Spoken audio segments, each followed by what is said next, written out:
Alrighty, welcome back to episode 11 of Plat'n. Today we have Heather342. I got the number right, I hope. Heather has an amazing count, in all honesty. She has a 96% completion rate, which is quite honestly crazy. I am very, very jealous. Their first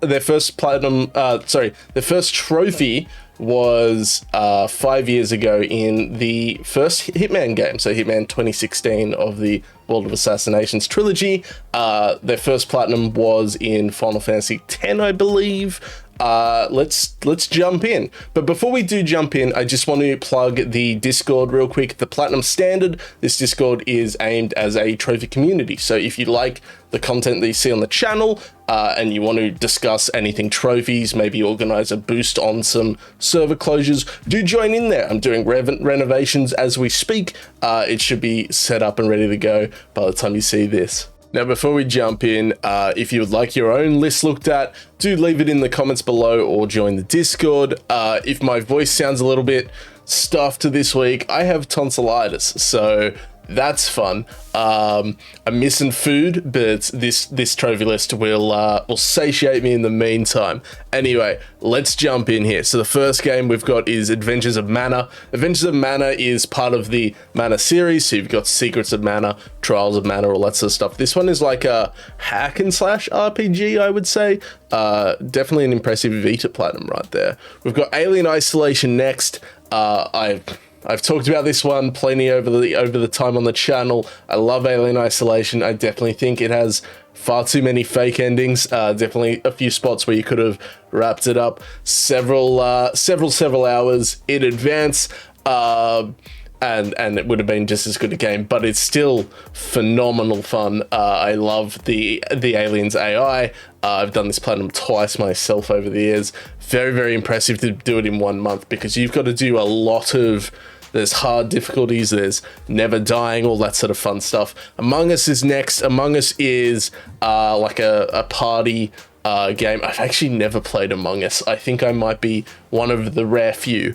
I think you can boost most of the trophies though. So the premise of the game is there's, I think it's 6 people and 2 like aliens, and the aliens have to kill the people, and the people have to work out who the aliens are.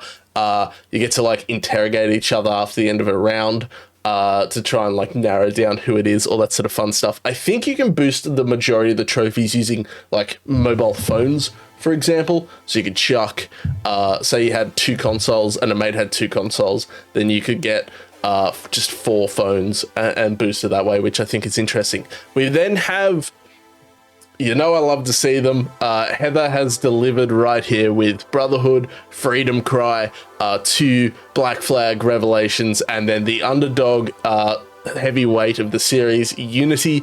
I love to see them all. I am interested if you will ever do Syndicate, given I think that is the only one of the older style games that you are missing right there that I can see.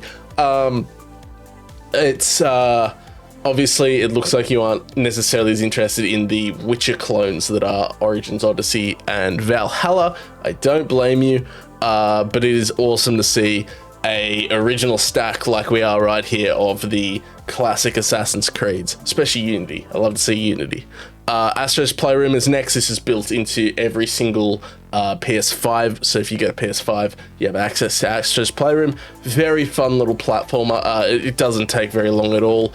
I think it took me about 5 hours or so. The DLC is interesting because it's speed runs, but it's very, very cruisy speed runs. You'll find that you should earn the bulk majority of them in probably 1 or 2 attempts. Bastion in May is interesting. Was this part of the Platchum's game book club that they do? I believe Bastion was their May title. It might have been Bully, if not Bastion. If I'm wrong, I do apologize. I'm now thinking, I'm trying to do the date time math in my head, and I think it might have been Bully. But Bastion is I believe the first game from the guys that did Hades. So it'll be interesting to see if you've got Hades on the list later below. But I've heard decent things about Bastion. I'm just sort of hesitant because I'm not the biggest fan of Hades myself. Bayonetta, I actually watched a good friend of mine struggle in Bayonetta very recently with the bit with the lipstick bullet and the dodging the glass. But from what I've seen of Bayonetta, literally every single second of that game is some epic set piece of absolute absurdity in terms of like what is going on. This is amazing and ridiculous all at once. And it looks like great fun. It looks like it's a bullet hack and slash of sorts, I guess. Call of Cthulhu, I've talked about this one before. This is one of 2 games from the Lovecraftian sort of universe, I guess you would call it, that came out around the exact same time, the other one being The Sinking City. Call of Cthulhu is more of a walking sim of the 2 of them. You're sort of just going to set places, trying to discover things, and do that sort of fun stuff. You have to do 2 playthroughs for the trophy, for the platinum, I believe. Although you did in 2 days, which makes me think it might be 1 playthrough and 1 most like partial playthrough. I remember I had to do 3 because a collectible didn't pop for me, which wasn't fun. I'm still very salty, but otherwise it's an okay walking sim. I definitely think The Sinking City is the better of the 2 Lovecraftian games, however. Catherine is next. That is a super impressive platinum right there with a 1.29% ultra rare. In 2 months too, that's actually really cool to see. The Crash Bandicoots, you've got the terrifying Crash Bandicoot 1. I still have horror stories of the high roads. And you've got the 100%, which is really cool, which means I believe it's the Stormy Ascent that you have to tackle in the first game. Very, very impressive right there. It looks like you did a lot of cleanup in May, actually, because I'm noticing May, and I know Bastion was May as well. And then Crash Team Racing Nitro Fueled. Excellent. I've heard, again, horror stories of trying to like learn the maps to a T, learn the drifting, learn which laps to take shortcuts on, all that sort of fun stuff to beat those time trials. So that is super impressive to see there, Heather. I love to see that. We've got Cuphead next. Another terrifying platinum right here. I actually had a look at this one earlier because I was curious. I've actually recorded this 3 times, but the other 2, the audio was garbage. I'm definitely trying to project my voice to sound human at the moment. But I know that the DLC trophy that you're missing is the King's Gauntlet, I believe it was called, and I am curious as to whether it's the same concept as the Gauntlet in Hollow Knight, where you've got to verse a bunch of bosses at the same time, perhaps. So do let us know if that is the case, because that would be awful in Cuphead, because Cuphead is hard enough as it is. Dark Cloud is a PS2, PS1 or a PS2 RPG that's been ported forward. I've heard very, very good things. Death's Door, I talked about this in the most recent video on the channel. I love Death's Door. It's one of my favorite games I've played this year, in all honesty. You play as a little crow that is sent into several regions of a world to collect souls. 1 second you might be fighting a grandma, the next you might be fighting a giant frog. It's definitely very, very interesting, and I really enjoyed the combat. Demon Souls, 2 weeks and 4 days. I'll finish it for the Platinum Standard video at some point, I promise. I'm struggling with Demon Souls myself. I'm not enjoying it as much as I did when I played the original on PS3 in 2012 or something. The Ritual Path, enough said. That area sucks. Diablo 3, Reaper of Souls, super impressive. I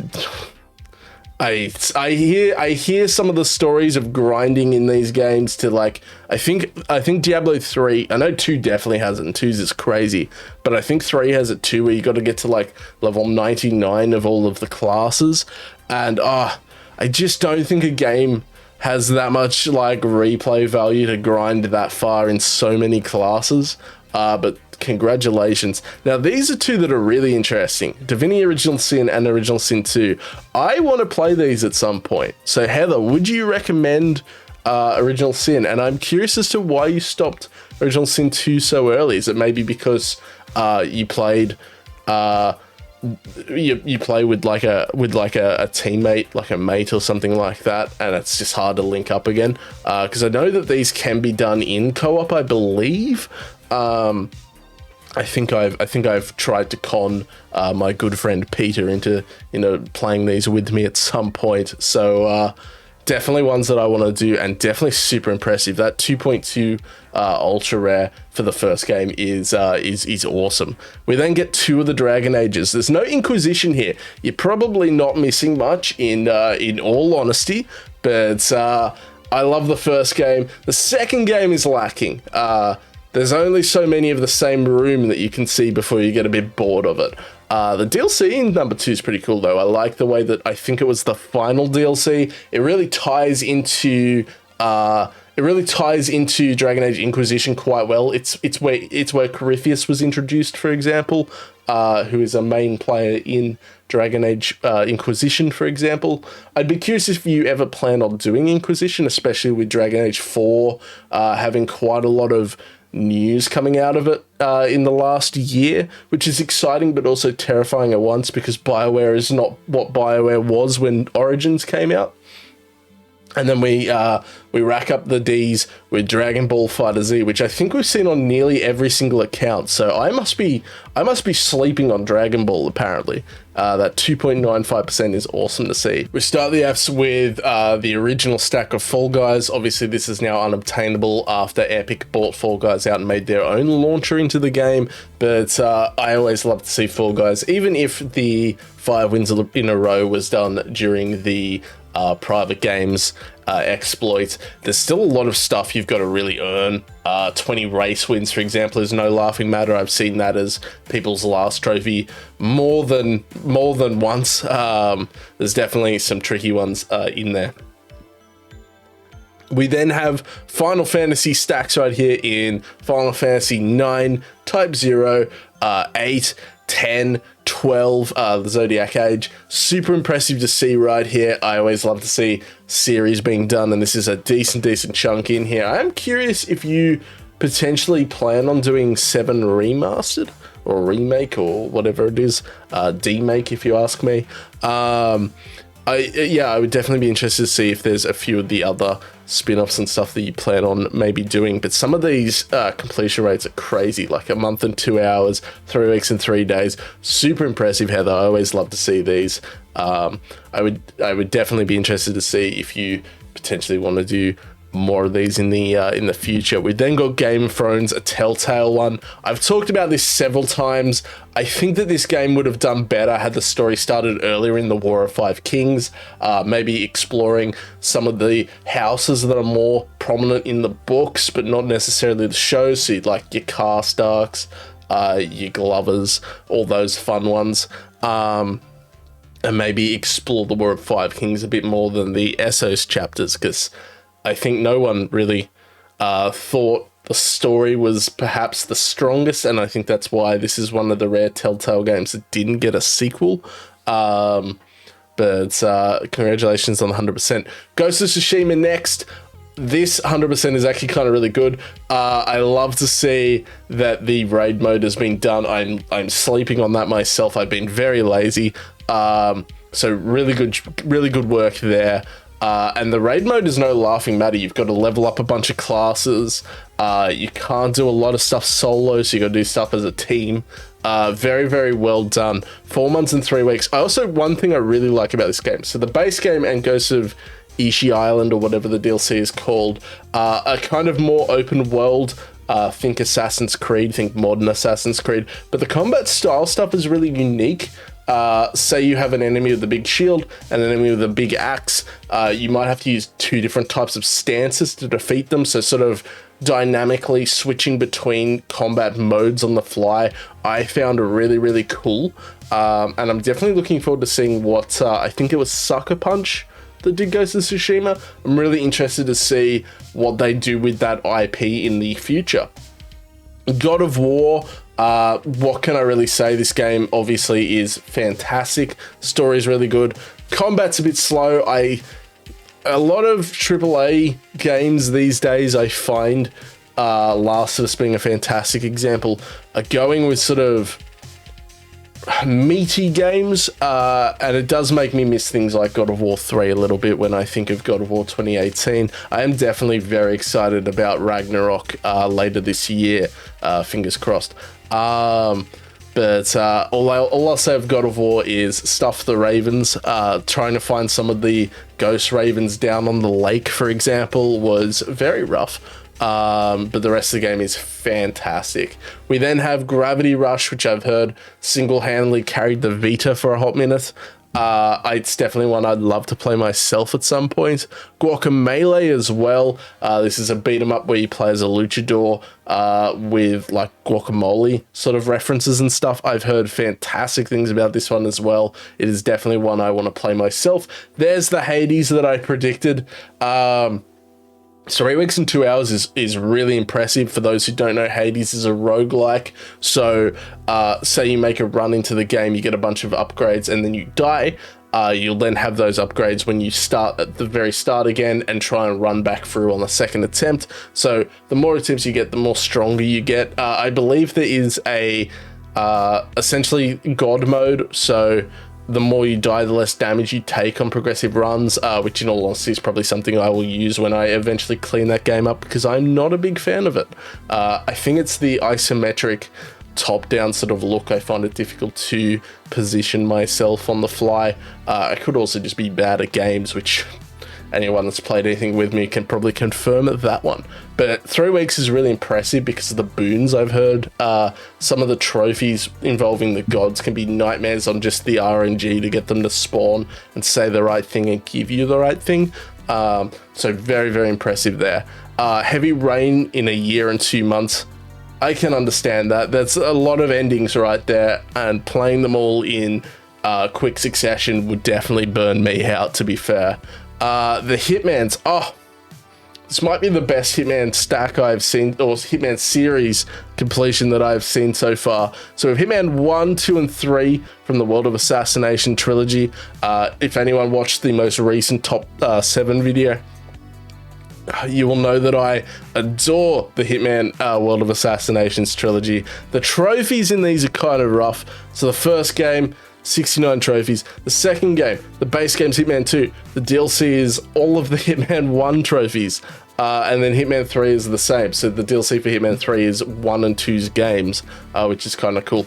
I think the additional expansions 100% is really cool there, purely because the trophies involve a side sniper mode where essentially you're in a fixed position with a sniper rifle and you have to do a lot of challenges. I've done some of them for Hitman 3's DLC. I hate them. I hate them with a passion. So seeing that 100% is fantastic. And then we round off the H's with Horizon Zero Dawn. That's a shame they didn't make more of the Horizon Zero series. I think it's a shame that they've only done Horizon Zero Dawn so far. I heard something about Forbidden West. I think that's a glitch. I think that doesn't exist. But Zero Dawn is fantastic. Big open world, unique setting, interesting characters. Aloy is a really good character in the first game. She doesn't suck yet. And yeah, I love the first game. I think the DLC in the first game is actually fantastic too. The Frozen Wilds one. I really liked that section of the game quite a bit. Infamous first, Light is next. I am curious as to whether or not you would want to do Second Son as well, because in my opinion, at least personally, I think Second Son is considerably better than First Light. They are different games to an extent. Infamous Second Son is definitely more open world based. You are in Seattle, I believe it is, which is a really cool setting, whereas First Light is more arena based. The bulk of the game you spend in 4 arenas off the top of my head, trying to get different scores for different challenges and stuff. One of them might be stay alive as long as you can to earn score. The other one might be get kills to get multipliers.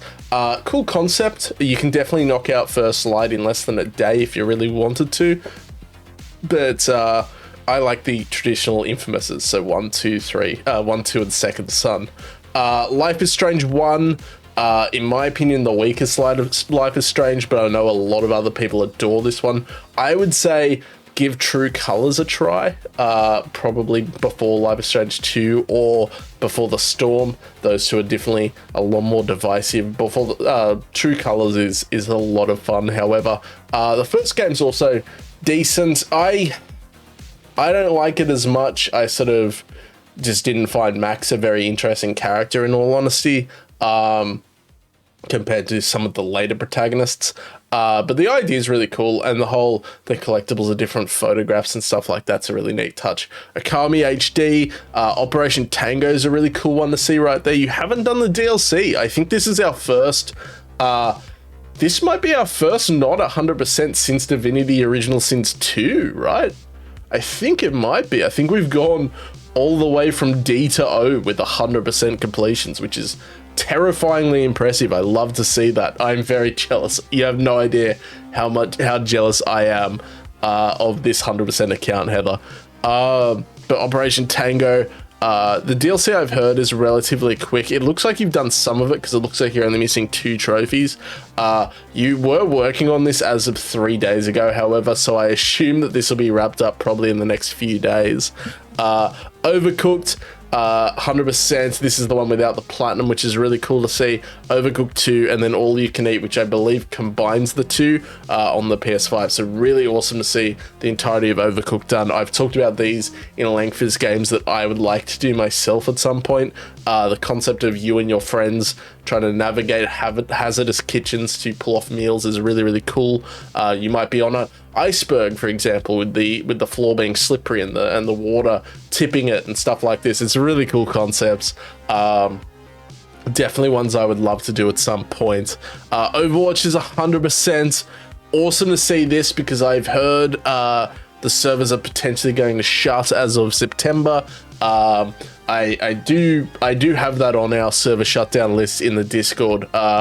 That I think it's September. So it is shutting down. Overwatch is shutting down as of October the 4th, potentially. So do get onto that if you are interested in that 100%. Heather here already has it, which is super, super impressive. 1.9% for the base game and 0.26% for the 100% is kind of crazy, in all honesty. So congratulations there. Parappa the Rapper. It's a classic. What can I say? We then get into the personas, which Heather has encouraged me to play in the Discord a couple of times. Once again, I'm very, very slacking on this series. I've never played a single persona, but we have 3 Dancing in the Moonlight, 4 Golden, 4 Arena, 4 Arena Ultimax. I didn't even know that was a thing. Dancing All Night, Persona 5, 5 Dancing in Starlight. Super impressive. I wouldn't be surprised to see you say that you plan on doing Royal at some point. Awesome completions there. I do notice that, again, some of the rare incompletes on this account, 2 Personas in Arena and Arena Ultimax, but if you look at the percentages on the side there, 0.4% platinum for Arena, and for Arena Ultimax 1.45%. Very, very low, so I assume these are long grinds, and judging by your profile, these are gonna be got at some point. These will be wrangled in at some point in the future. Phoenix Wright, this is one where you play as a lawyer. I've heard very, very good things about Phoenix Wright as well. Puzzle Quest, Challenge of the Warlords. Always like to see 100% that don't have platinums. This is definitely a very good case of that. We've got the Ratchet and Clank from 2016, the like a movie tie-in / remake of the original game. I like it, although I do feel that they took away too many of the original game's areas. There's entire planets that were cut. For example, Red Dead. This is one of your current games that you're working on. You got a trophy in this as of 2 days ago for me. Very, very, I love this platinum. I have this platinum myself. That's me bragging, humble brag. Very, very, by the time you get the platinum, you feel it's well earned. If you need any tips on the animals, there's a fantastic thread, I think made by Husky on PSNP, the guy behind PSNP Plus's add-on, that essentially shows like where all the animals spawn and the time zones and stuff like that for the zoology trophy. The multiplayer, you can get the levels done relatively quickly. I think they're doing like a double XP thing at the moment. So maybe get into the multiplayer, get the collector's roll, and go hunt those treasures. You'll get it done. I think it took me a week without any XP boosts or anything to get to level 50 in the multiplayer. So if there's level XP stuff, you can probably get it done in a few days if you're really hammered home on it. So there you go, get onto that. We then get some Resident Evils in 2 and 3, both the remakes. I really enjoy 2. 3 is kind of more divisive for me. You might see that the percentage for 3 here is quite high. The reason being for that is you can actually auto-pop the PS5 versions if you have the PS4 versions. As you can see, Heather did not do this, which is really cool to see. They're fun enough games. I do feel 3 is a little too short. Again, like Ratchet and Clank, they cut a lot of areas, and you can speedrun this game in under an hour, essentially. 2 hours at the very longest. And I think when you can do that in a Resident Evils have always been fairly fast once you can once you've narrowed down how to do stuff, but under an hour is a bit extreme. But still very, very good games, and I love to see the 100%, especially for 2. The No Way Out DLC is very, very rough. Rise of the Tomb Raider 100%. I'll do it at some point. I'll get there, I promise. Essentially, all I have left in this myself is the score attack modes, and they suck. So one day, although I am slightly concerned because I believe the licenses were sold recently for the Tomb Raider games, so I am sort of semi on the lookout for server shutdowns on these to get them done myself. So I know Wild Hearts is a game I've heard a lot about. I think it's a runner game. I've heard very, very good things, and it is one that I really want to do at some point myself. Severed is another one that I've heard fantastic things about. I didn't know that it was on the Vita. I thought that was a PS4 game. But love to see it. Love to see that right there. A couple good indie games back to back. Shadow of the Tomb Raider 100%. Can't say I'm remotely surprised. I'm going to suggest that we're going to see Tomb Raider 2013 below at some point as well based on this. I don't like Shadow of the Tomb Raider very much at all, in all honesty. There's 2 combat encounters the entire game. The hardest difficulty, which I'm forgetting the name of at the moment, it's escaping me, where you die, anytime you die, you go back to a campfire. If it had combat, that'd be a challenge. The thing is, all of your deaths are usually while you're climbing, and half of them are just because the jumping's a bit finicky, so that made things a little bit frustrating. Thankfully, the million DLCs in this game are a considerable step down in terms of annoying that Rise of the Tomb Raider has. The time attack modes and stuff are generous, and they got rid of the crappy card system, so I'm definitely a fan of that change. Sid Meier's Civilization 6. Alright, Heather, is this worth playing? Because I love strategy games, I love city builders, all that sort of stuff. I've never played a Civilization game. I know, crazy. Would you suggest this one? Is this one that you would recommend for me potentially? Because I am, as Graveyard Keeper ticks down, I am looking for my next big time sink. So do let me know. Sonic Mania, I believe this was on PS Plus, but that 1.63% completion is terrifying. Congratulations. Spirit of the North, this is another game that I really want to play at some point. I think I've had this installed for months. So it's really cool to see the game 100% right here with the 39.21% completion. I didn't know it was on PS5 actually. I find that very interesting. We then get some Spyros in 1, 2, and 3, all 100%. Kind of crazy that it took 6 months for the first game, and a month for the second game. For the third game. The second game, however, is about the same completion that you see on a lot of other accounts. These are very, very straightforward, just collectathons essentially. Stickballed. I've never heard of Stickballed in all honesty. I think this is the first game on the account that I haven't had any familiarity with, so that's kind of cool. That's a nice change. Nice change of pace for me. Tales from Space, Mutant Blob Attacks. the mutant blob attacks, and it's not me. I'm not the mutant blob, I promise. Team Sonic Racing, another really impressive one with the ultra rare. You've got a lot of ultra rare plats. I'd love to see it. We've got the Man of Medan stuff in, or the Dark Pictures, I guess, in Little Hope and Man of Medan. I'm guessing you plan on doing House of Ashes at some point. I am in negotiations with a friend of mine to do Man of Medan at some point soon. Peter, if you've got this far into the video, you have to play it with me now. It's online. That's a binding contract. So now we have to play this together. For those who don't know, Man of Medan has a couch co-op sort of, not really. Yeah, each person is in control of a different character and stuff, and the story kind of, is dynamic based on their decisions. Little Hope and House of Ashes didn't have this. However, then their most recent game, The Quarry, does, I believe. So definitely a series that I want to clean up at some point. The Elder Scrolls Skyrim, 100%. I don't know why I'm saying 100% at this point. Everything is 100%. Everything is bloody awesome on this account. But Skyrim's always a really good one to see. I think that absorbed everyone's 2013. It's followed by The Last of Us, which brutal multiplayer. I've heard horror stories of the Firefly journey. You did in 2020, so I don't know.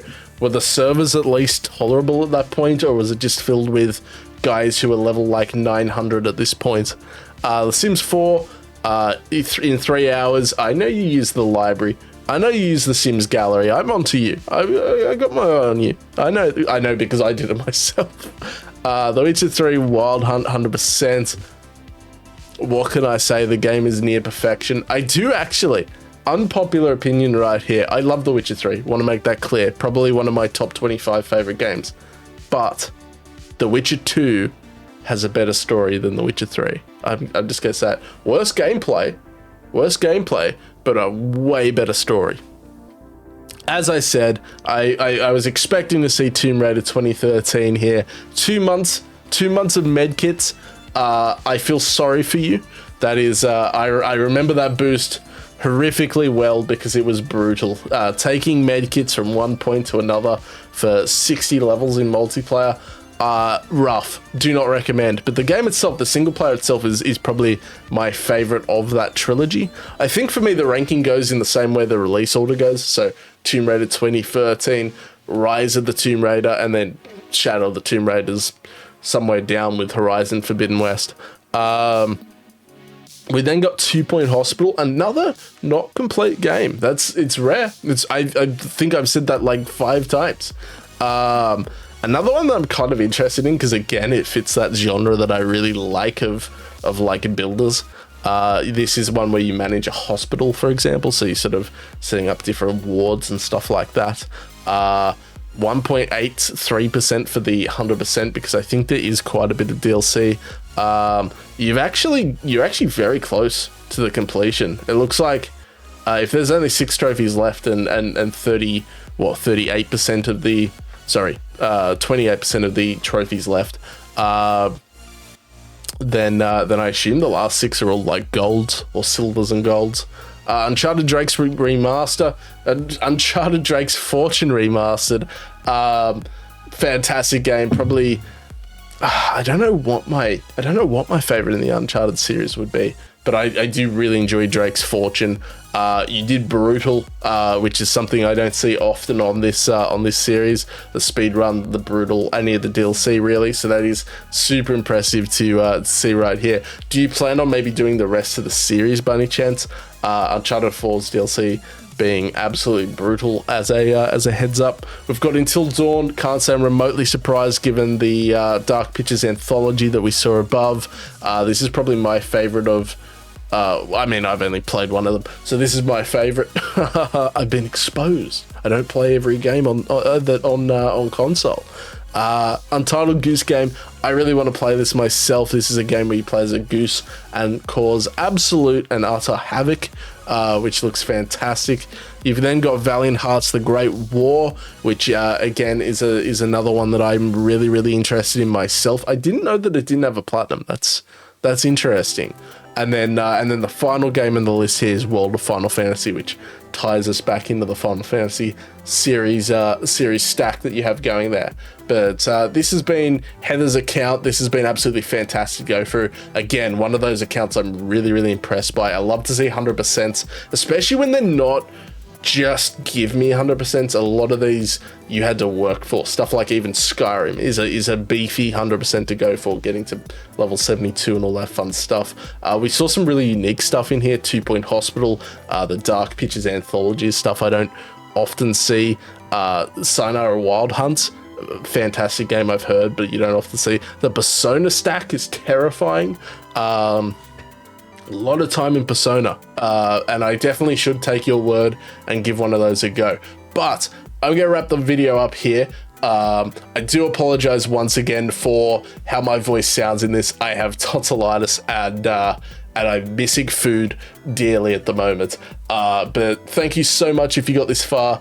Do leave a cheeky like, a cheeky subscribe. Let me know that my hair looks pretty today. Once again, gonna plug the Discord. We've got the Platinum Standard. It'll pop up somewhere here. It's a trophy community. You want to talk about trophies, this is the place for you. And I will see you guys in next week's profile review, episode 12. I can't wait. I miss you already. Goodbye.